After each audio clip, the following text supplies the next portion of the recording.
So, some of the views that I hold are that modern fascism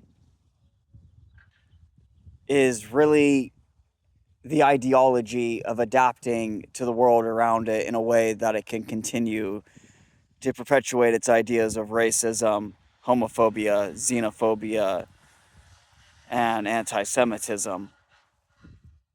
And the way that it does this is, first of all, through the exterior senses of changing their physical appearance to become more acceptable to the society that's around them.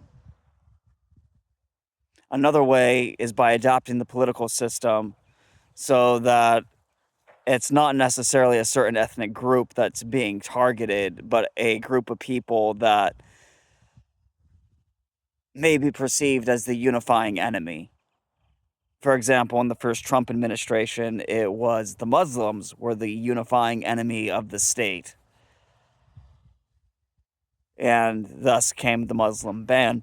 In the second Trump administration, it's the immigrant or the migrant. The migrant is the problem with our society and needs to be dealt with, is what he's really saying with all these mass arrests.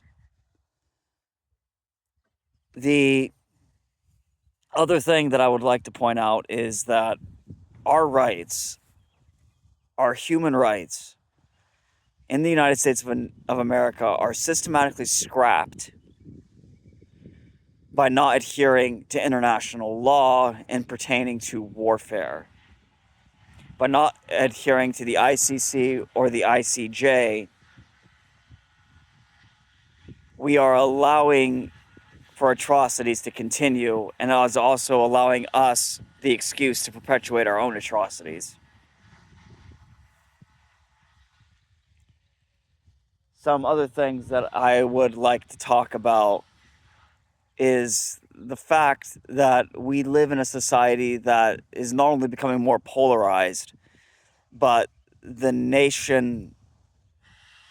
power of the nation state is what's causing the polarization to happen. It's not fringe groups in the United States of America that's causing polarization. It's the actual government itself that's causing the polarization.